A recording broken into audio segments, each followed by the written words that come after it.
In this video, we will show you how to fit the door frame for sliding doors. We will show you how to secure the door frame to your polytunnel on both soil and solid bases. Here are the parts you'll need.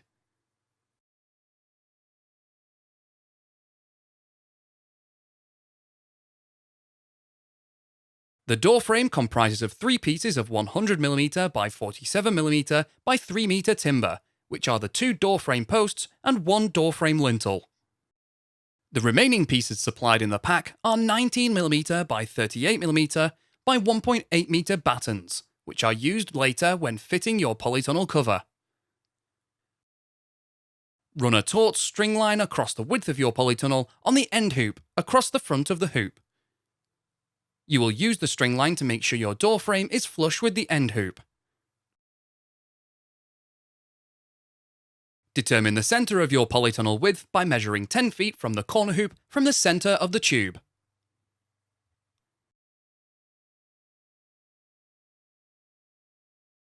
From this central position, measure 1.14 meters towards each corner hoop. This identifies the position of your doorposts.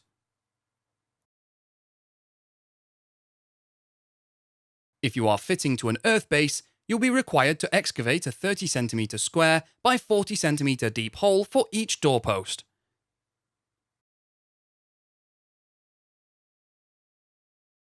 If fitting to a solid base such as concrete or timber, the door frame post will be secured to the ground using brackets.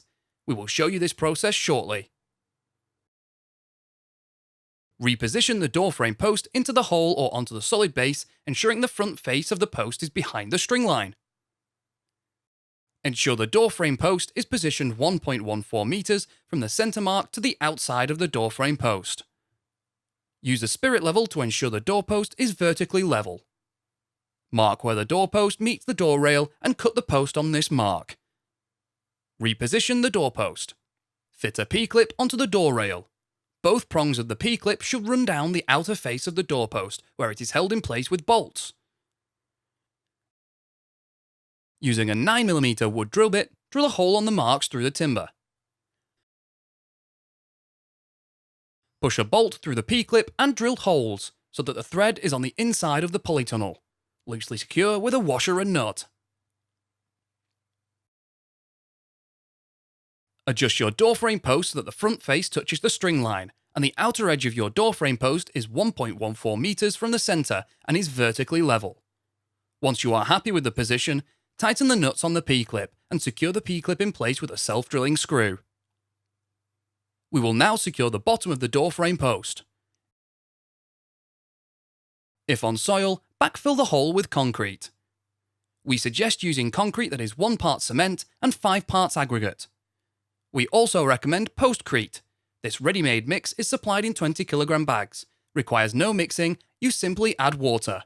Approximately 1 bag per hole will be required.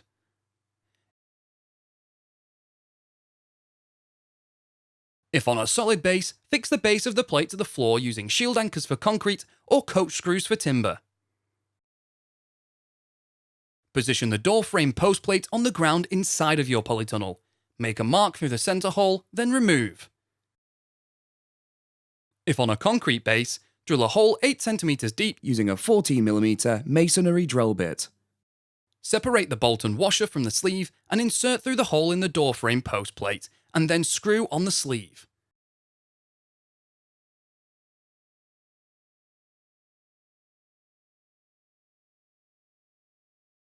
Locate the shield anchor into the hole and firmly tighten using a 17mm spanner.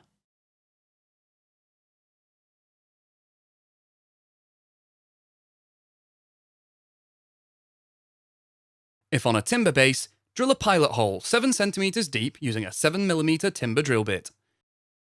Finally, screw the plate onto the doorpost using the screws provided. Repeat this process for the second doorpost.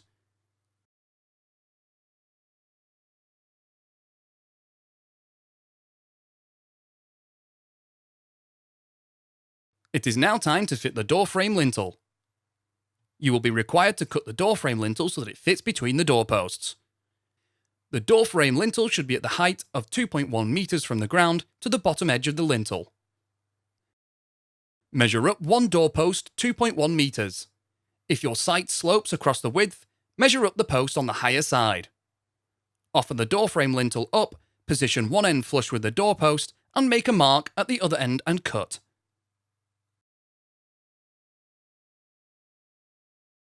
Reposition the lintel, ensure the door frame lintel is level, and use a 4mm wood drill bit to drill a pilot hole. Use a 150mm screw to secure to the doorpost. Repeat at the other side. The joints can now be reinforced with nail plates on both sides. Position a nail plate equally across the joint and secure in place with twisted nails.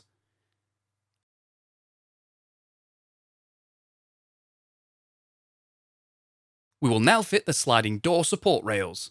Sliding door support rails are fitted between the doorpost and corner hoop to support the sliding door.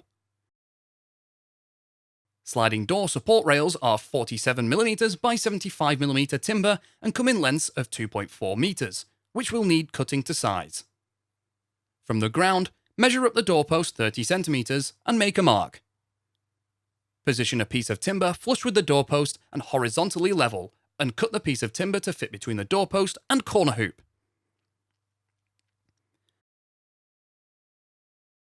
Secure the support rail to the door by drilling a pilot hole using a 4mm wood drill bit, and then use a 150mm screw. The support rail is fixed to the corner hoop, using a P-clip supplied in the sliding door support rail fixing kit. Position a P-clip onto the corner hoop with both prongs of the P-clip running along the front face of the sliding door support rail. Make a mark through the two holes on the P-clip, and then drill a hole through the timber on each mark. Reposition the P-clip and secure the rail to the P-clip using the bolts and nuts provided. Ensure the support rail is level, and then secure the P-clip to the hoop using a self-drilling screw. Now reinforce the joints between the doorpost and support rail using nail plates on both sides. The final step for the support rail is to fix a batten to it on the outside. The batten should be cut to fit between the end of the P-clip and approximately 5mm away from the joint on the doorpost. You may require more than one length of batten and need to cut to size. Once the correct size, nail the batten to the support rail, ensuring the top edges are flush. We will now show you how to fit your sliding doors. The process of fitting your sliding doors will be done once you have fitted your polytunnel cover. Please watch the video, Fitting Polytunnel Cover to Timber or Aluminium Rail using the trenching method, and then return to this section to perform the final fit of your sliding doors. For each double sliding door, the aluminium door rail track is supplied in two lengths of 2.4 meters. You will be required to join the two pieces of door track together. Join these together by inserting a rail joiner approximately halfway into the T-slot on the rear of the door track. Position the second track so the ends meet. Check the rail joiner is central and tighten all 4 grub screws with the supplied 3mm Allen key. The door track is secured to the lower batten and lintel using 8 bolts. First, we will measure and mark where you need to drill the holes to secure the sliding door track.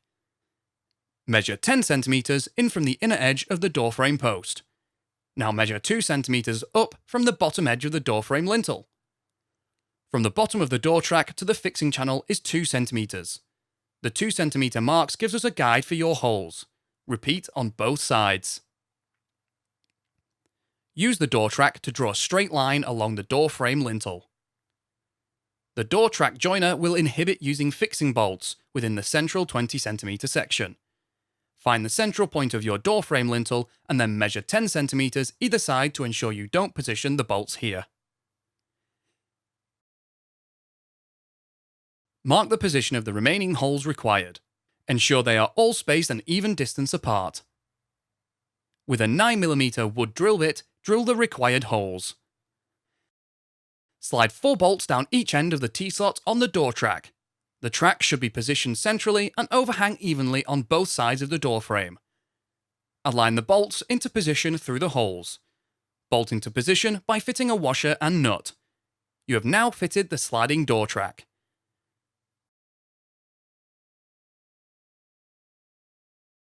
The corners of the door track are sharp.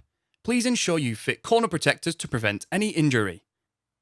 To eliminate the risk of damaging the polytunnel cover when the doors open and close, battens are fixed on the inner batten of the door frame posts. A batten is also fixed directly on top of the existing batten on the sliding door support rails. Slide the doors onto the door track. If your doors are not correctly aligned, adjust the wheel assembly by turning clockwise or anti-clockwise.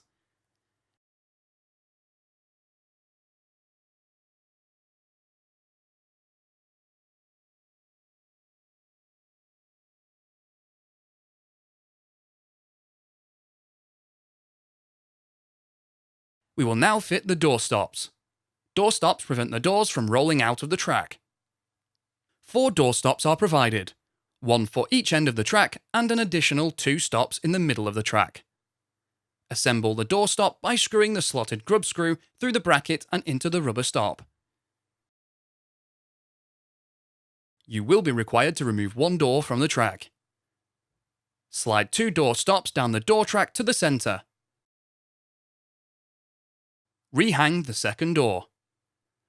Close the doors so they are central to the frame and then adjust the door stops to butt up to the wheels. Slide in the outside stop and tighten the slotted grub screw.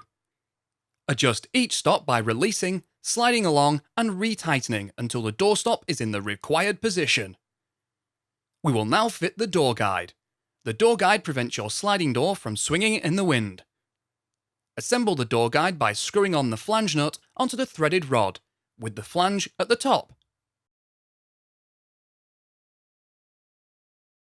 Slide on the nylon roller and secure with the locking nut. You will need to hold the rod with grips to hold it tight while screwing on the locking nut. Do not tighten the nut completely. Allow the roller to turn. Position the door guide in line with the door frame post which the door slides past. Making sure it is upright, drive the guide into the ground. You will be required to repeat this process for both doors. If you have a hard base, fix a door frame post plate to the floor. Now we will fit the door drop spikes that keep your door from blowing in the wind. Door drop spikes are fitted to the outside face of the door on the opposite side to the door opening. Measure up from the bottom of the door 9 cm and make a mark. Position a door drop spike guide bracket so the bottom of the bracket is flush with this mark. Mark the position of the 2 slots in the bracket and across the top. Now reposition the bracket so the bottom of the bracket is flush with the top mark and mark the position of the 2 slots again. Using a 9mm wood drill bit, drill a hole through the door for the 4 slots.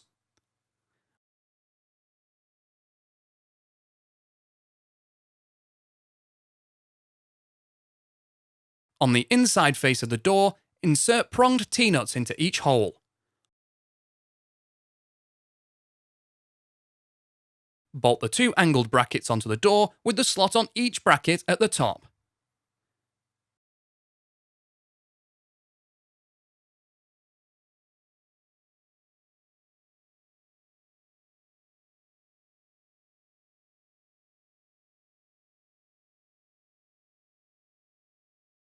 Close the door to the required position, slide the drop spike down through both brackets and mark the position on the ground. Open the door and bury the tube in the required position.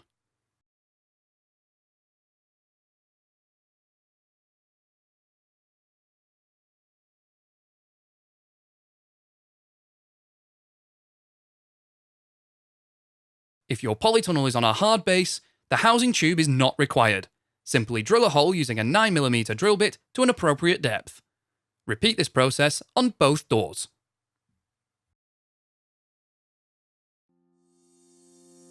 You can find more videos to help you build your polytunnel at construct.firsttunnels.co.uk. We also have a construction helpline if you require any further assistance.